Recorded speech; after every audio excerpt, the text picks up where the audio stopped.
இவ்ளோ நாளா நான் YouTubeல வீடியோ போடுறேன். எனக்கு வந்து இந்த விஷயம் ஒரு 2 நாளைக்கு முன்னாடி தாங்க தெரியும். என்ன அப்டின்னா, YouTube ஷார்ட்ஸ் வந்து 3 மினிட்ஸ் வரைக்கும் நம்ம அப்லோட் பண்ணிக்கலாம் அப்டின்னு. இது தெரியாம நான் டெய்லி வீடியோஸ் அப்லோட் பண்ணும்போதும், வீடியோவ கஷ்டப்பட்டு உட்காந்து 1 மினிட்குள்ள முடிச்சிடணும்னு சொல்லி ஷார்ட் அவுட் பண்ணிட்டு இருப்பேன். ஸோ அடிக்கடி நம்ம YouTubeஓட டெர்ம்ஸ் அண்ட் கண்டிஷன்ஸ் வந்து தெரிஞ்சுக்கணும் போல.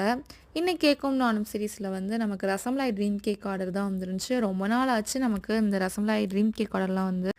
கொஞ்சம் புதுசா ட்ரை பண்ணுவோமே அப்படின்னு சொல்லிட்டு, ஒரே ஒரு ரசமலாய் மட்டும் நான் ஹார்ட் ஷேப்ல ட்ரை பண்ணியிருந்தேன். அது வந்து உடையாம வருதா என்னன்னு பார்ப்போம். அப்படி இருந்துச்சு அப்படின்னா, நம்ம மேல டாப்பிங்க்கு வச்சுக்குருவோன்னு. அதே மாரியே சூப்பரா வந்துருந்துச்சுங்க. ஹார்ட் ஷேப்ல.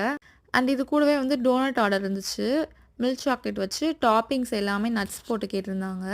அந்த ஹார்ட் ஷேப் ரசமலாய நீங்க பார்த்தே ஆகணும். அது எவ்வளோ கியூட்டா இருக்குன்னு பாருங்க. வேலண்டைன்ஸ் டே ஸ்பெஷலா வந்து நம்ம ஹார்ட் ஷேப்ல ரசமலாய் வந்து செஞ்சிருக்கோம். அண்ட் நெறைய பேர் வந்து ட்ரீம் கேக்கோட ப்ரைஸ வந்து இன்னும் கொஞ்சம் குறைங்க அப்படின்னு சொல்லிட்டே இருக்கீங்க. நான் ஆல்ரெடி ரொம்ப கம்மியா தான் வச்சிருக்கேன். அண்ட் எல்லாரும் வந்து டேஸ்ட் பண்ணி பார்க்கணும் அப்படின்றதுக்காகவே. அண்ட் இதுக்கும் குறைச்சுனா 250 கிராம் நம்மகிட்ட அவைலபிளா இருக்கு. கண்டிப்பா வாங்கி ட்ரை பண்ணி பாருங்க. அண்ட் வீடியோ பிடிச்சிருந்தா மறக்காம